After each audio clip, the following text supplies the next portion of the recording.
vengo con Ana y hago lo mismo que Ana, y luego aparte también estoy muy familiarizada con el entorno de las startups porque he trabajado antes en una y tengo familia que tiene contactos en Wire y demás, entonces bueno, pues el entorno lo conozco bastante bien.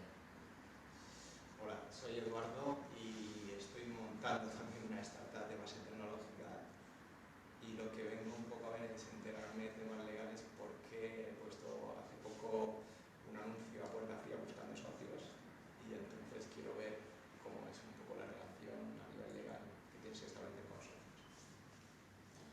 Hola, yo soy Marta Pita, soy diseñadora gráfica, trabajo para hostelería, hago cartas de menú, diseños personalizados.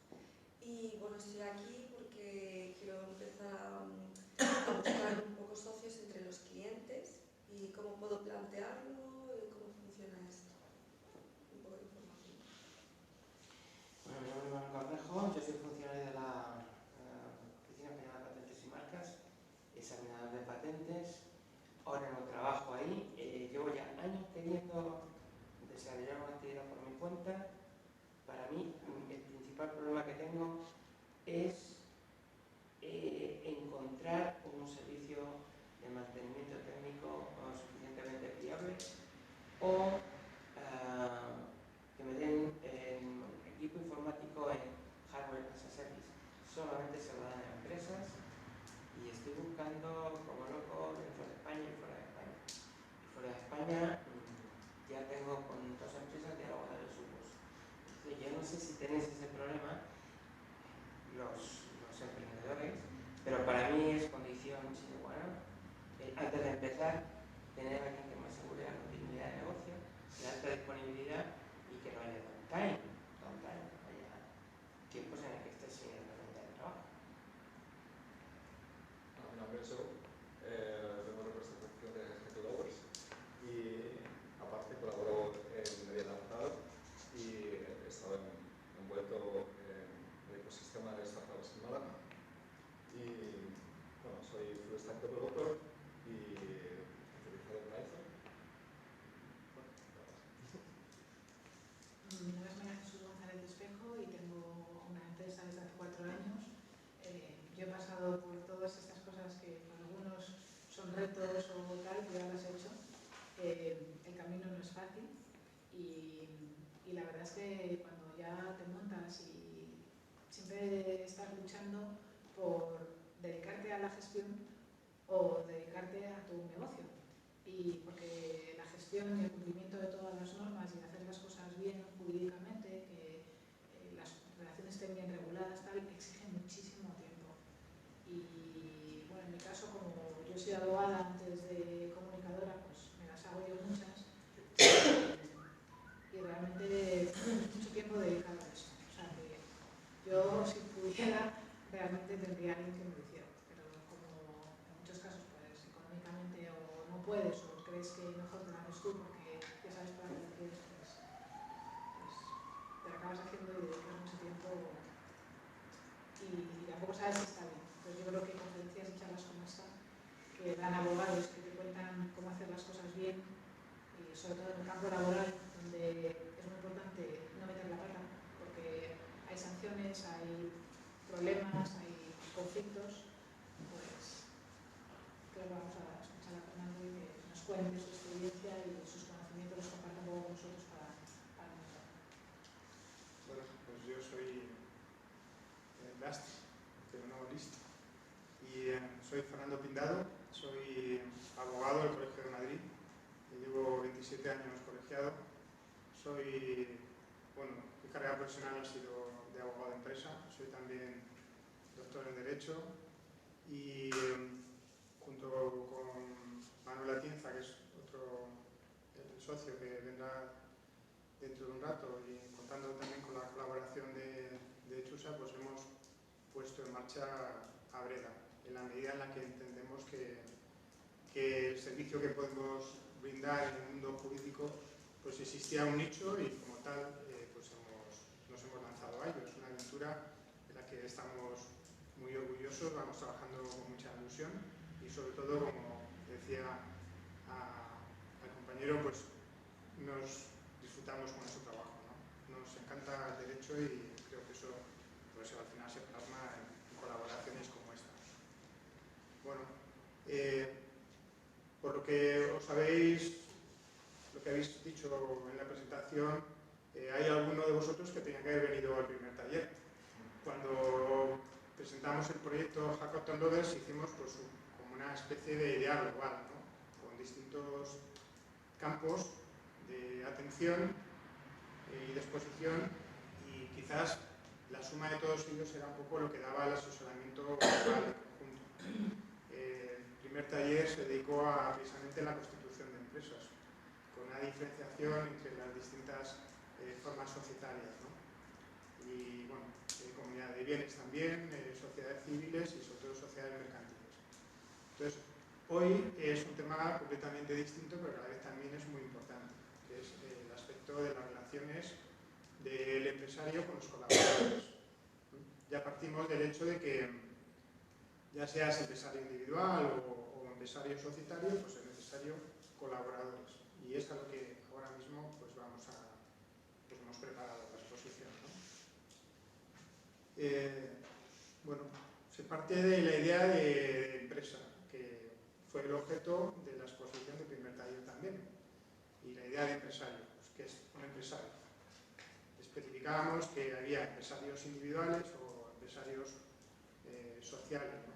Puede ser o bien una persona que individualmente se dedica a la actividad empresarial, o una empresa, una persona jurídica, una entidad que se crea nueva con distinta personalidad jurídica. Para aquellos que no estáis familiarizados con el tema de la personalidad jurídica, pues la personalidad jurídica se divide o se asigna a dos tipos de personas. Las personas físicas, que somos cada uno de nosotros, y lo que en derecho llamamos personas morales, que son las entidades que crean esas personas físicas, u otras personas morales también, ¿no? Más o menos esa es la idea básica. Entonces, ahí es cuando ya se crean pues, formas empresariales como las sociedades mercantiles o lo que decíamos la sociedad civil o la comunidad de bienes, que es lo que tratamos de aclarar en el primer taller.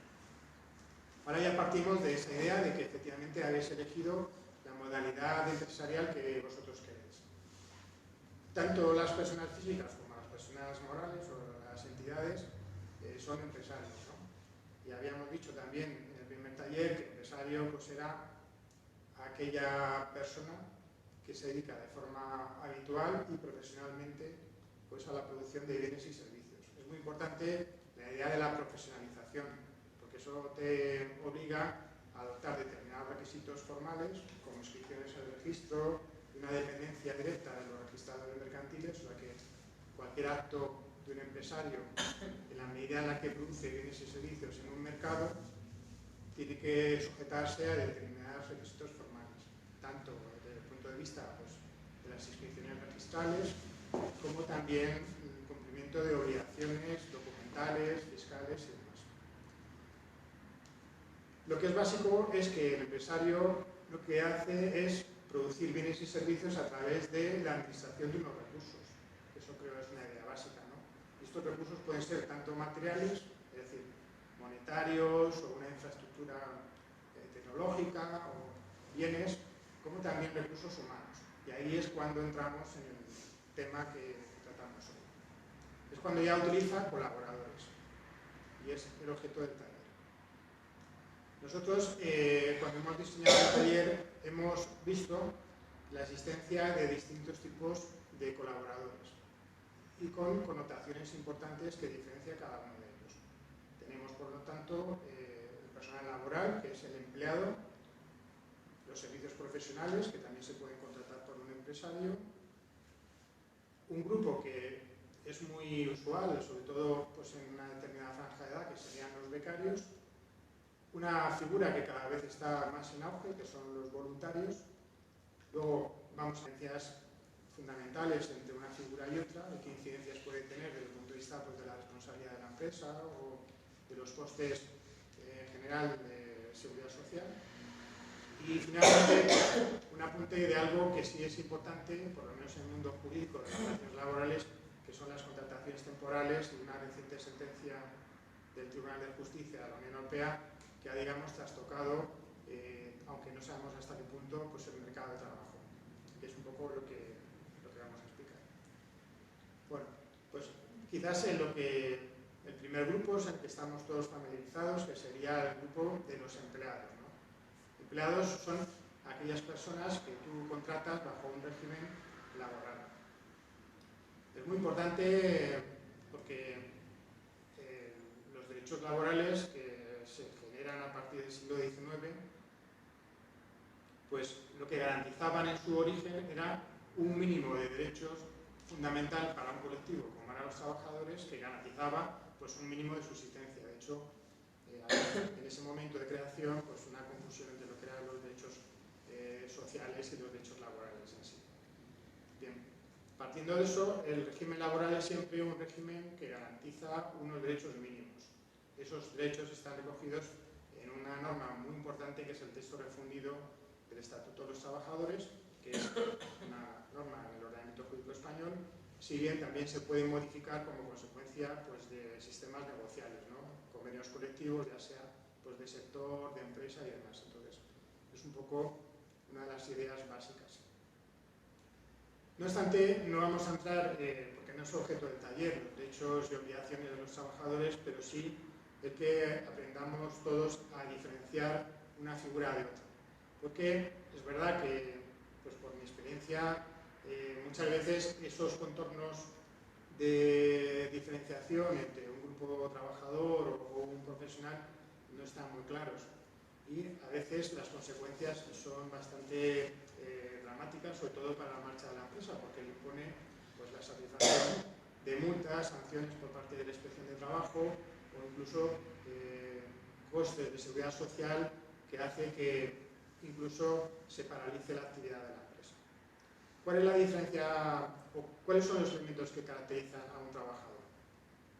Trabajador, personal laboral, pues es una persona física contratada por un empleador con dos características fundamentales, que es la existencia de una dependencia y lo que le llamamos la ajenidad. La dependencia significa que el fruto del trabajo de nuestro empleado se incorpora al ámbito de organización del empleador. Este empleador va a poder dirigir el trabajo de tu empleado con una facultad de dirección que, salvo ese régimen de derechos mínimo, se puede decir que tiene carácter ilimitado, y es una de las características básicas. Uno de los aspectos de esa relación de dependencia pues es el que este empleado va a someterse a esa facultad de dirección del empleador o de su propio personal directivo, y también incluso el ejercicio de un poder sancionador. Es una de las características básicas de los trabajadores en régimen laboral. Cuando se analiza las prestaciones de un profesional o unos servicios retribuidos, lo que sí tenéis que tener como idea básica en mente es que, independientemente de la calificación que le deis a la relación, cualquier juez puede calificarlo de forma distinta, porque lo que se va a tener siempre un magistrado de lo social cuando recibe una demanda es al análisis del contenido de la relación. ¿Cuáles son las características de esta persona? ¿Tiene efectivamente, concurre esas circunstancias de dependencia o circunstancias de ajenidad? Pues en ese caso dirá que es una relación laboral, y a partir de ahí pues os podrán levantar un acta de inspección de trabajo o incluso exigir que, en el caso de que haya habido una extinción del contrato, pues este profesional os pueda exigir una relación laboral con una indemnización en los casos de extinción. O sea que las consecuencias son importantes. Jurisprudencialmente, y de hecho, pues si tenéis curiosidad y queréis ir a una base de sentencias, encontraréis muchas sobre cómo se define una relación laboral. Desde el punto de vista de la dependencia, pues se califica como relación laboral toda aquella prestación de servicios que, en primer lugar, sea retribuida. A diferencia de los becarios, de los voluntarios, que no hay contraprestación económica, en el caso del personal laboral o de los servicios profesionales, la característica fundamental es que es retribuida, hay una contraprestación económica. Otra de las características fundamentales es que el trabajador va a tener siempre un sistema de retribución que normalmente es periódico. O sea, tú puedes tener un salario anual dividido en 12, 14 pagas o 16 pagas y tener una parte fija de tu trabajo o también tener un sistema de complemento en función de objetivos. Hay sistemas de retribución variable y no por eso deja de ser calificada la relación como laboral. Pero sí existe un derecho a una percepción periódica de retribuciones. De tal manera que la falta de pago por parte del empleador de esa retribución puede conllevar incluso que el trabajador promueva una extinción de su contrato, en la medida en la que resulta básica la percepción de esa retribución. Una de las características fundamentales también de esa dirección es el asignar a un trabajador a un centro de trabajo. Sobre el centro de trabajo, que está sujeto a unos requisitos formales concretos, plasma su facultad de dirección. Eso significa que el empleador va a organizar esos medios materiales, va a organizar el trabajo del empleado, va a dirigir su trabajo, le puede exigir unos rendimientos mínimos, le puede exigir unos objetivos, en función de eso puede cobrar cantidades que haya estipulado con él, partiendo de un documento que puede ser un contrato de trabajo escrito, pero también no debéis de olvidar que la relación laboral también se puede crear simplemente mediante una prestación de hecho. Es decir, aunque vosotros no hayáis firmado, si sois empleadores, es un poco la hipótesis de la que parto. Si no habéis firmado un contrato de trabajo, pero tenéis a alguien en vuestras dependencias y os está prestando un servicio, no lo habéis pagado, pero va todos los días y acude y hay una jornada y puede acreditar que efectivamente cumple un horario, que entra a una hora, que sale a otra, que utiliza los medios de trabajo que ese centro le brinda, pues debéis saber que estáis creando la presunción de una relación laboral. Eso es muy importante porque luego llegará lo que os había comentado, que un juez analice cómo esta persona ha estado desarrollando esa actividad y pueda llegar a la conclusión de que aunque no tengáis un contrato escrito, se ha creado una relación laboral desde el inicio de la prestación y eso os obliga pues, no solamente a pagar unos salarios que sean siempre los mínimos establecidos en el sector, en el caso de que no haya un pacto escrito, se puede aplicar un convenio sectorial y estar obligado, por lo tanto, a abonarle esa cantidad. Lo mismo pues, los costes de seguridad social. Esa es una de las cosas más importantes que tenéis que tener en cuenta. Lo que es fundamental es que la calificación nunca la vais a hacer vosotros, sino el contenido, el cómo se presta esos servicios. Ya más o menos he explicado lo que conlleva la dependencia, los indicios de que esa relación va a ser laboral, es un poco lo que os he comentado, el utilizar siempre las herramientas que vosotros brindéis a ese trabajador, el acudir al centro de trabajo, el horario, la retribución, todo eso son estos elementos que van a calificar la relación como laboral. Luego hay otro aspecto que es la ajenidad. Por ajenidad se entiende que el empresario lo que pone a disposición de sus empleados pues es una estructura mínima sobre la que, como decía, él tenía esa facultad de dirección y esa estructura le va a permitir que todos los productos y servicios de ese trabajador los adquiera el empresario y él va a poder administrar el producto de la masa laboral que tiene empleada. Eso conlleva no solamente que adquiere ese producto, que luego ya veremos una especificidad en cuanto a los programadores que puede ser interesante para vosotros, pero también adquiere esos servicios como consecuencia de ser él el que soporta los riesgos de esa actividad. De tal manera que el empresario, pues en los casos incluso en los que se genera una situación de insolvencia, los créditos salariales, la deuda que tiene el empleador respecto de sus trabajadores tiene una preferencia para el cobro. Entonces puede incluso el debe, el crédito que tengan los trabajadores, generarle una situación de insolvencia, en la medida en la que el empleador está obligado a abonarle las retribuciones de los trabajadores por encima de muchos otros créditos preferentes. Frente a esta figura está el servicio profesional. Nosotros, que somos muy aficionados, utilizamos para definir la relación laboral pues, con un latinajo que dice la prestación laboral es siempre intuitus personae.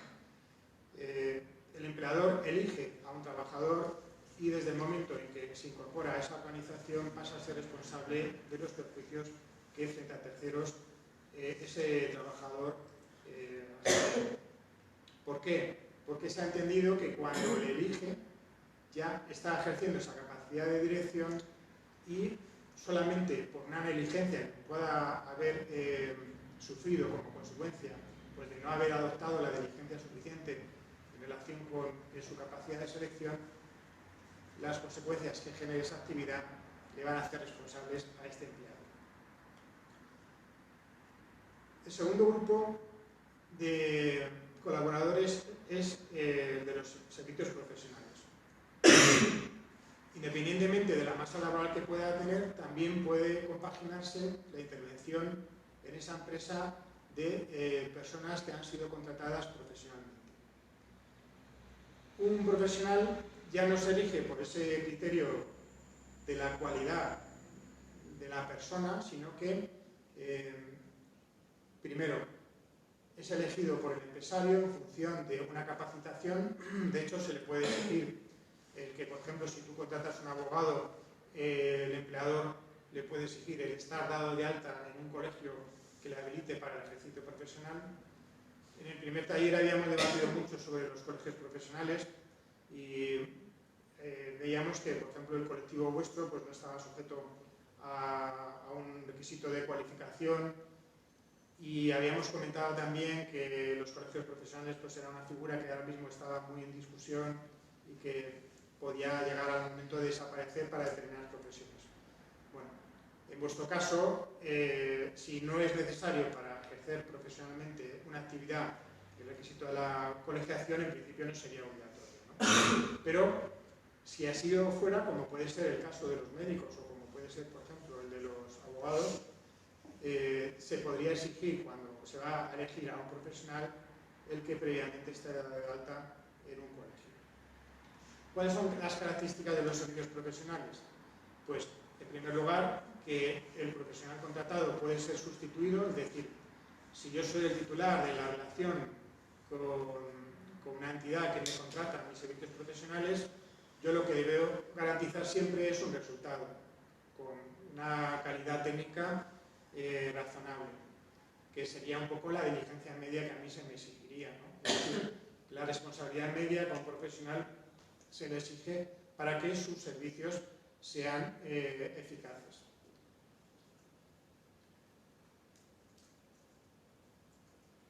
Este profesional no es necesario que desarrolle esa actividad en un centro de trabajo, sino que puede, de hecho, prestar esos servicios pues, online, ¿no? De hecho, sería algo que califica siempre la relación y que generaría una presunción de laboralidad, el que a un profesional se le exige un horario y acudir a un centro de trabajo y que tú encima le pongas esas herramientas que son necesarias para desarrollar una actividad que en principio coincide con la actividad habitual de un empresario. Aunque nosotros califiquemos esa relación como un profesional, cualquier profesional que se halle desempeñando sus servicios profesionales con esas condiciones que os he comentado, lo más normal es que cuando nosotros decidamos extinguir esa relación de servicios profesionales, él demande la declaración de la relación como laboral, incluso obtenga pues, un reconocimiento de antigüedad y pues, derechos de salario de tramitación e incluso indemnizaciones. Entonces es muy importante que un poco nos quedemos con las ideas básicas. Entonces, el profesional puede ser sustituido, el profesional contratado puede organizar el servicio como quiera, puede subcontratar a su vez determinadas prestaciones, todo ello sería válido. Las características del servicio profesional, pues que no tiene horario, tiene libertad horaria, puede ser en principio sustituido, puede organizar sus servicios profesionales con sus propios recursos de la manera que crea oportuno en la medida en la que ese profesional contratado es a su vez empleado, puede serlo.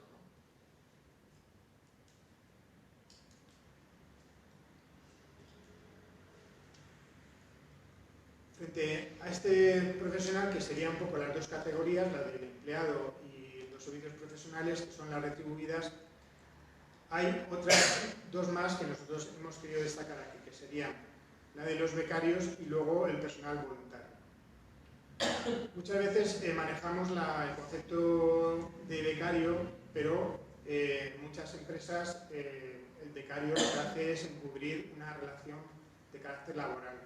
Se generan convenios con entidades educativas, como pueden ser las universidades, y a partir de ahí permitimos que determinado personal llegue a nuestra organización, nosotros le sentamos y le ponemos al frente de un ordenador y le obligamos pues, nuevamente a cumplir un horario, pero característica fundamental, pues no se le retribuye, o sí se le retribuye, en la medida en la que podemos articular pues, uno de los sistemas, de los dos que existe para regular las relaciones de los becarios, que puede ser o bien una convocatoria de una ayuda, y esa ayuda pues, persigue una finalidad de formación académica del becario, en la medida en la que está cumpliendo pues, unos requisitos de preparación conforme a los programas educativos concretos.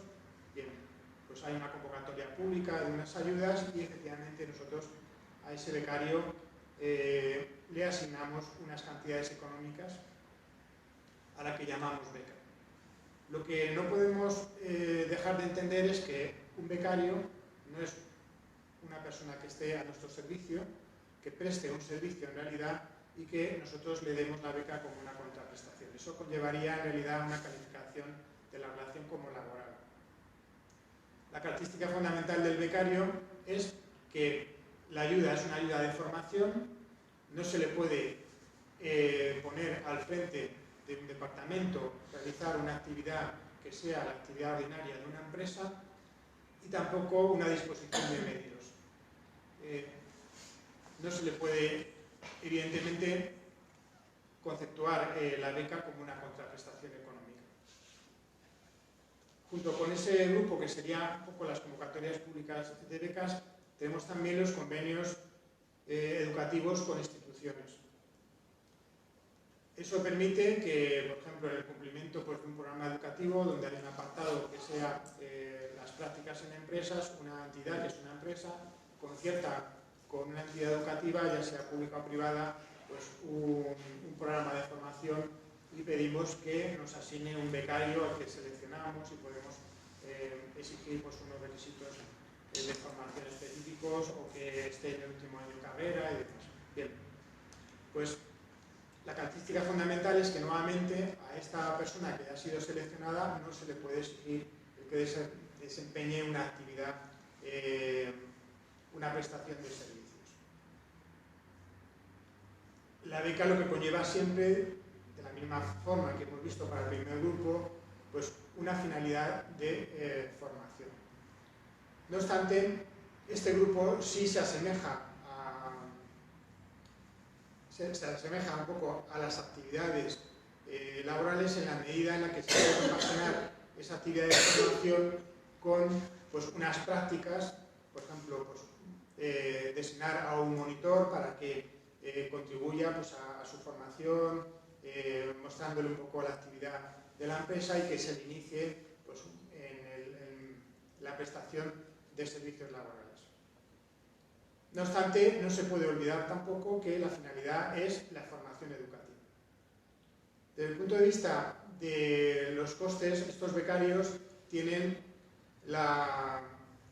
derechos de seguridad social, es necesario darles de alta en la seguridad social, son contratos que están bonificados al 100% y los costes de la seguridad social los asume en principio el empresario, que es la entidad educativa con la que esa sociedad, esa persona jurídica ha celebrado ese convenio de formación.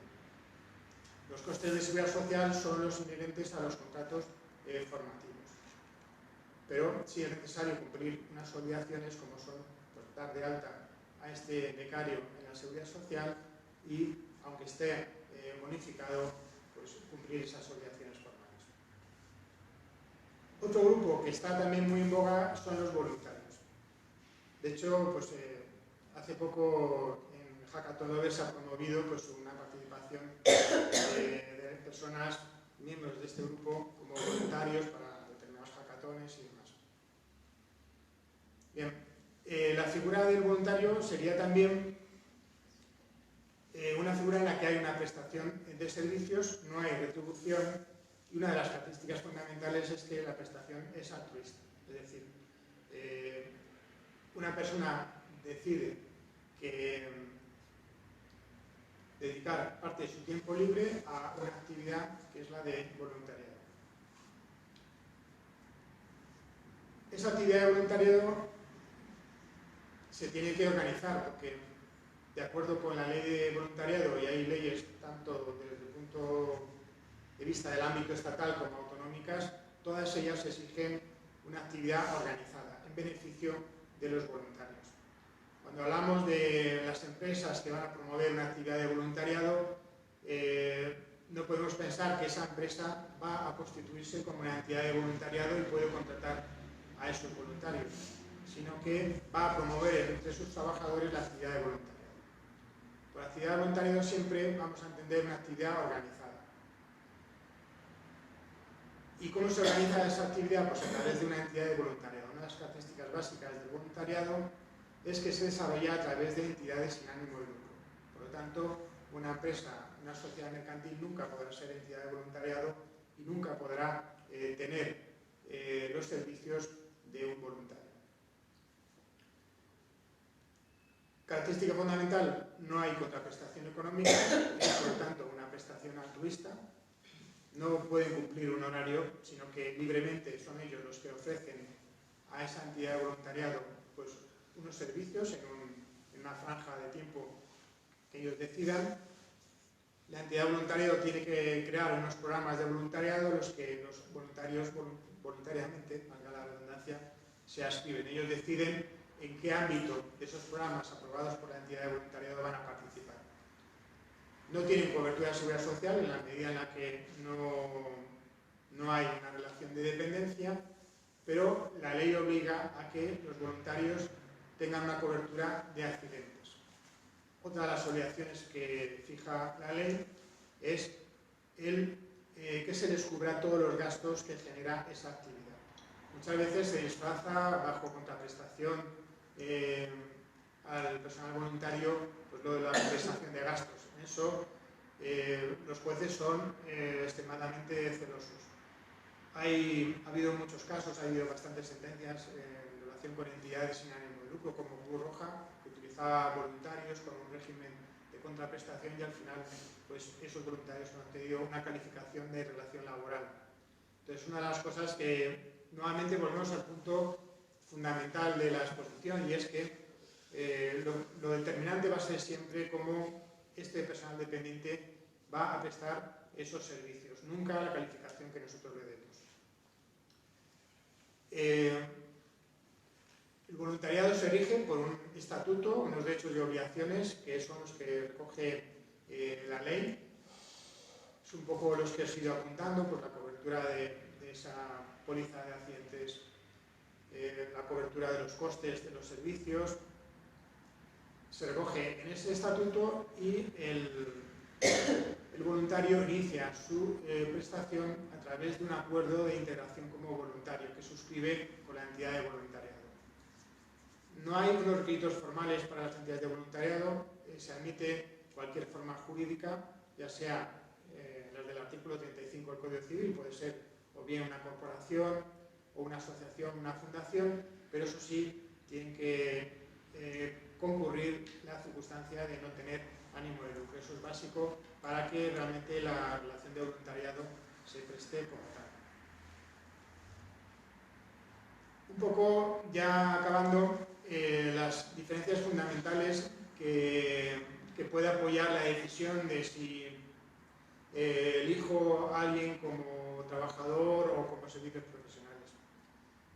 Bueno, fundamentalmente con el riesgo que puede conllevar el que nosotros califiquemos una relación de servicios profesionales desde un punto de vista civil como un arrendamiento de servicios y luego ante pues, un problema un juez califica la relación como laboral, Yo lo que sí os recomiendo es que o lo tenéis muy claro y efectivamente concurre estas circunstancias que yo os he ido apuntando y que luego en el coloquio pues espero que quede más claras, ¿no?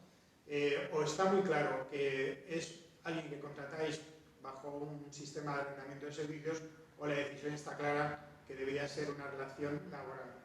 Teniendo en cuenta que, ya enlazando también con el último punto, ¿no?, que es el régimen de la contratación temporal, que se ha ido reduciendo las posibilidades que tenemos de acudir a un régimen de contratación temporal, y más con la sentencia del Tribunal de Justicia de la Unión Europea que se ha dictado en septiembre de este año, que ha ido reduciendo evidentemente las posibilidades hasta unos límites que todavía no sabemos precisar cuáles serán.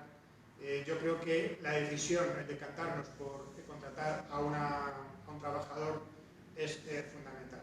Tiene muchísimo menos riesgos, es verdad que tiene unos costes de seguridad social, pero sí os puedo asegurar que colectivos como puede haber habido hace poco de abogados, ¿no?, que asistíamos a una utilización de compañeros que estaban en un régimen de servicios profesionales, pues bueno, eso generó en un momento determinado hace unos pocos años un caos en el sector de la abogacía, porque todos los grandes despachos tenían un grueso importante de abogados que estaban en régimen de servicios profesionales, pero al final hubo una calificación favorable a la relación laboral y de hecho pues, se promulgó una disposición específica que regularizó los servicios que prestaban estos compañeros bajo un régimen especial, ¿no?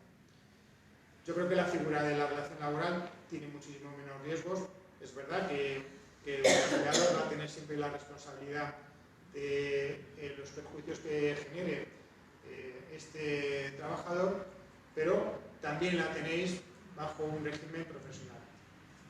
La única diferencia es que a un profesional, cuando se contrata los servicios de alguien en régimen, en un arrendamiento de servicios, le puedes exigir que cubra ese riesgo profesional con una póliza de responsabilidad civil. Pues bien, eso puede ser un elemento importante que evidentemente se repercutirá en el precio. Desde ese punto de vista no existe una diferencia. Yo creo que el decantarse por un régimen laboral y sobre todo una relación indefinida, en la medida en la que la contratación temporal, los contratos que hasta ahora venían dándose, ¿no?, de contratos temporales por naturaleza, pues ya se han suprimido, se viene recurriendo a la contratación por obra o servicio determinado, genera muchísimos problemas de calificación en la medida en la que los tribunales tienen unos criterios muy restrictivos de calificar esa prestación como temporal. Imaginaros que tenéis a un empleado en régimen temporal para la misma actividad durante 10 años. Pues eso ya en sí un juez, sin lugar a dudas, lo calificará como una relación laboral, en la medida en la que estáis reconociendo que no era una necesidad temporal, sino que es una actividad que forma parte de la actividad permanente de la empresa. Y el criterio que va a tener siempre el juez es que una actividad permanente de la empresa se tiene que satisfacer mediante personal contratado en régimen laboral. Uno de los aspectos que os apuntaba anteriormente, que introdujimos en el primer taller, era dentro de ese régimen laboral qué pasa con el producto que genera este trabajador y sobre todo desde el punto de vista de los derechos de propiedad intelectual.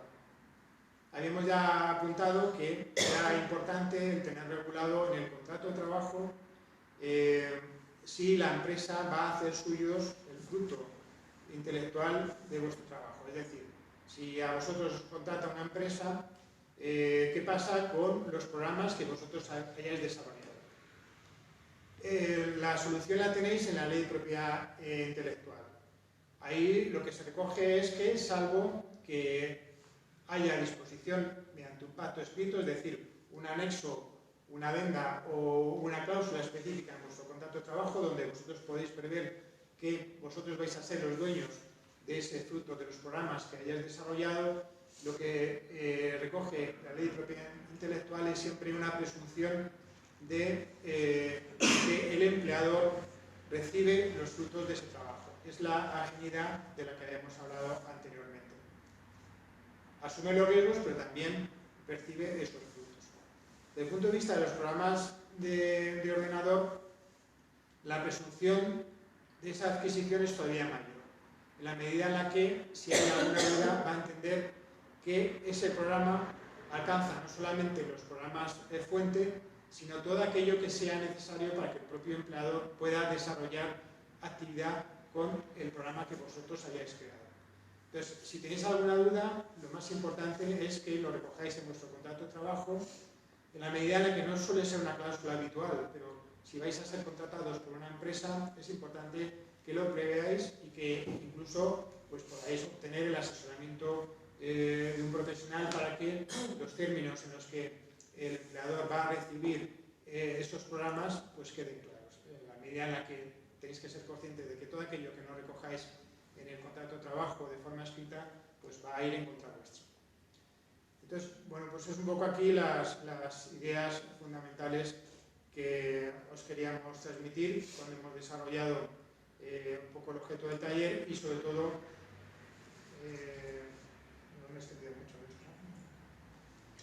La idea era hacer algo que sí dio buenos frutos y de hecho quedaban bastantes preguntas en el primer taller sin poderlas contestar porque se nos echó el tiempo encima y ahora era pues abrir un poco el diálogo con vosotros y que ya de una forma abierta pues podáis exponer vuestras dudas. De este taller o si queréis de lo que pues, estamos en familia. Sí, yo tengo una. Yo solo de las obligaciones que la ley establece para el empresario en relación con sus trabajadores, es decir, pues bueno, obligaciones que se dan siempre en todos los casos. Pero a mí me preocupa una cosa, yo no sé si esto la ley en España lo trata o no.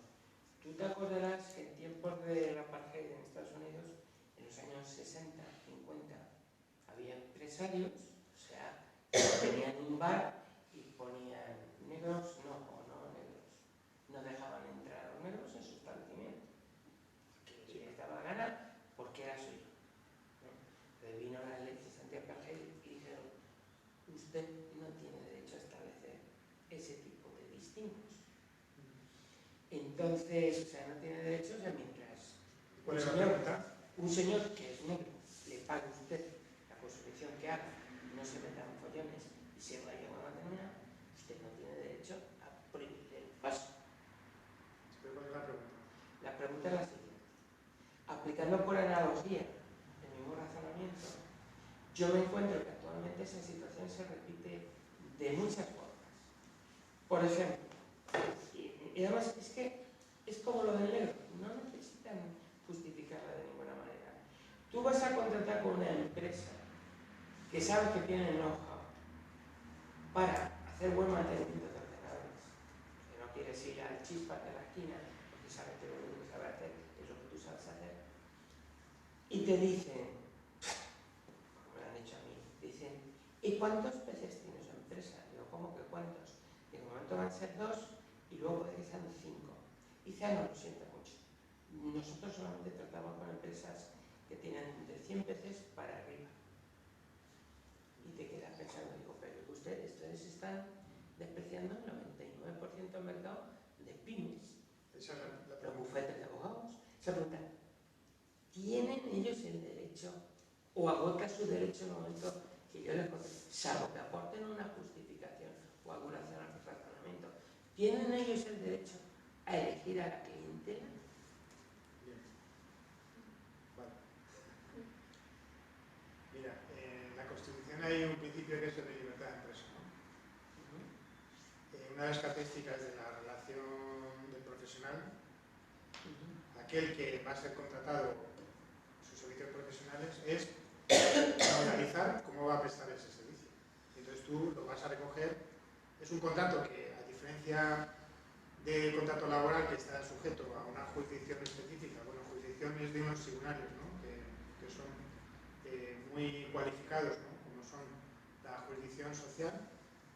Cuando el contrato es un arrendamiento de servicios profesionales, la competencia no la tiene la jurisdicción social, sino la jurisdicción civil. Es un juez ordinario, ¿no? No está especializado. Bien, la característica característica fundamental del profesional es que puede elegir cómo va a prestar ese servicio. Porque tú como empleador, como empresario, le vas a exigir un resultado, pero él va a decidir cómo va a organizar ese servicio que te va a prestar. Tú luego le podrás exigir en el contrato unos rendimientos, un resultado, y poder establecer unas cláusulas de resolución del contrato si el servicio no llega a los niveles de calidad que tú le exiges, a los que se ha comprometido en el contrato. Pero la decisión de cómo presta ese servicio la tiene el profesional. Principio de libertad de empresa. Es un principio constitucional y no va a haber ningún juez que diga que este profesional no pueda establecer como condición el que tú tengas 25, 30, 45, 50. Lo que te dirá un juez es, oiga, vaya usted al mercado y busque a alguien que se lo preste en las condiciones que a usted le interesan. Te voy a replantear la pregunta desde otro punto de vista, para dar otro punto de vista del asunto. Tú sabes que el PC es un... PC, y los mágicos también, es una máquina, eso desde el momento en el que se empezaron a popularizar, en el año 85, es una máquina de la cual los consumidores, cuando lo adquirimos, no se nos da la información necesaria y suficiente por el fabricante para que hagamos el mejor uso posible de aquello que hemos adquirido, que tú sabes que en derecho de consumo es algo que se exige a aquellos que venden productos. Y esto es por sistema. A ti no te cuentan cómo navíos, a ti no te cuentan ni te describen cómo se puede personalizar y customizar, a ti no te dan las herramientas para hacer eso, a ti no te dan las herramientas. A ver, quiero llegar. El consumidor, en una relación totalmente asimétrica con los fabricantes, ha tenido que aceptar una situación de hecho que es tragar con eso. O sea, además antes tragábamos con que no tuviéramos cliente. Y tragamos con eso. Vale. Y puesto que estas empresas, estas grandes empresas, son las que marcan la política y las que distribuyen esos conocimientos que no se dan a todos mediante non-disclosure agreement, acuerdo de no divulgación, este comentario viene encadenado por la anterior pregunta. Es decir, si cualquiera que tiene a suscrito esos acuerdos y sabe de qué va esta historia, no te quiere prestar a ti esos servicios porque dice, oiga, en mi empresa, y esta empresa yo sé cómo tengo que organizarla, era para decirle a los otros que venden, pues mira, mientras tú no montes en el mercado una empresa donde se atienda a todo el mundo y que una empresa con suficientes conocimientos, oye, tú no puedes vender, no vendes en España. Entonces, o montas una organización de atención al cliente suficientemente eficaz, o con que suscribas esos acuerdos, oblígales a que a clientes tuyos los tienen que atender. O sea, ¿es lógico esta decisión desde el punto de vista jurídico del derecho? Es que, no sé, si fuera todo tan intuitivo, no haría falta abogados, no haría falta programadores, no haría falta... Pues yo te lo pregunto a ti que eres abogado, ¿sabes? Que por eso te lo pregunto a ti que eres abogado, para que valores un poco cómo fue, si lo que estoy diciendo yo tiene algún sentido o no. Porque aquí estamos tratando con una situación en la que los emprendedores están totalmente perdidos. Yo creo que, no sé, los productos cada vez son más intuitivos, quizás, no sé. Sí. Y cada vez, yo soy un ignorante técnico.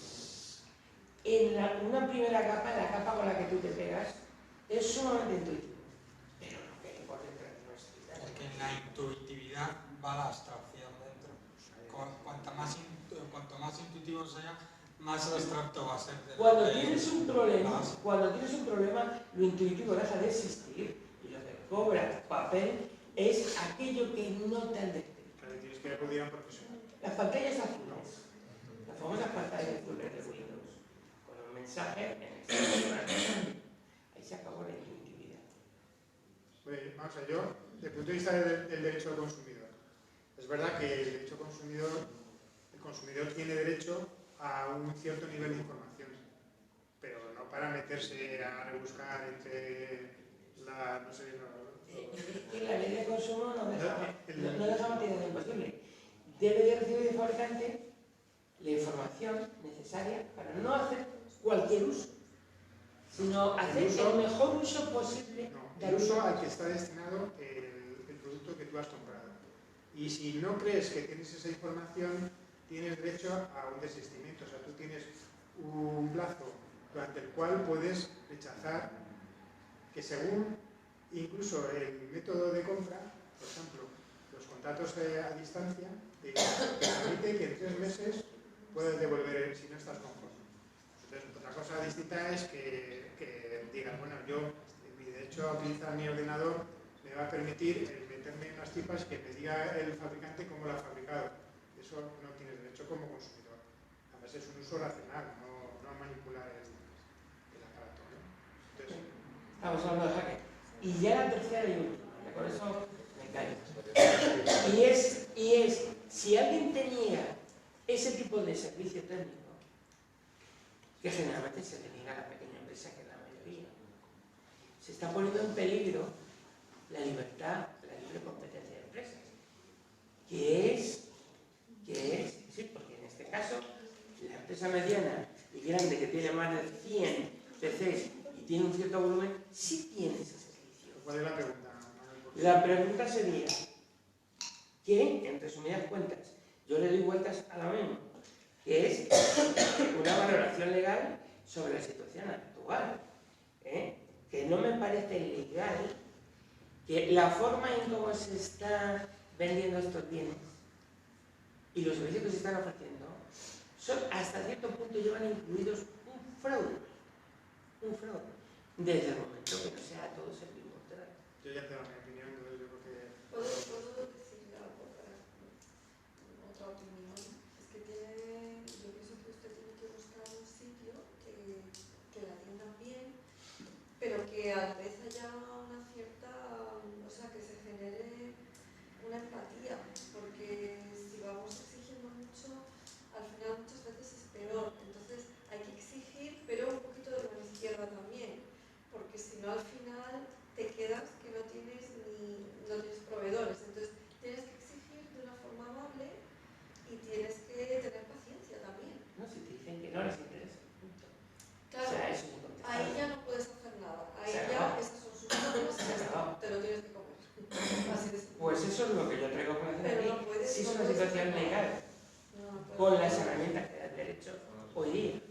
Yo creo Es lo que traigo a colación. Ya te he contestado. ¿Alguien tiene alguna Yo tengo otra pregunta. Sí. Pero sobre el objeto Sobre de el taller, tema. desde luego... Sí. Sí, el del objeto de tarea. Aparte de buscar el socio, también voy a montar una red de colaboradores, que es un poco lo que has dicho y tal. Creo que aplica, y creo que aplica con colaboradores el contrato mercantil, ¿verdad? Lo que se conoce como Yo de contrato mercantil no he hablado. Bueno, pero vamos a... Y es un contrato mercantil. A ver, un colaborador, en la medida en la que una persona presta servicios, no lo puedes calificar como una relación mercantil. Sino puede ser siempre o un servicio laboral o un servicio profesional. Y si, perdona, antes de que eso, y si es por comisión, sí que entraría en ese... Bien. La comisión es un contrato mercantil, pero no es la prestación de un servicio que te presta a ti. Si tú, por ejemplo, tú puedes contratar a un agente y tú le dices, si me vendes 25 aplicaciones de las que yo tengo, pues te llevas una comisión. Eso es una relación mercantil. Se convierte en un agente, es un representante tuyo que interactúa en el mercado, formalizando en tu nombre pues determinadas relaciones. Sí, eso es lo que Eso sí que es una relación mercantil. Entonces, sería un contrato, le llaman de corretaje, un contrato de mediación mercantil. Eso sí, sería ese tipo de prestación. Y... Sí. Pero, si tú vas a realizar una actividad de producción de bienes y servicios, la relación mercantil ahí, si esas personas, esos recursos, tú los vas a utilizar para efectivamente producir esos bienes y servicios, no es de lo que estamos hablando.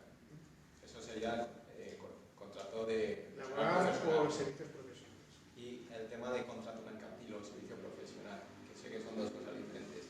A nivel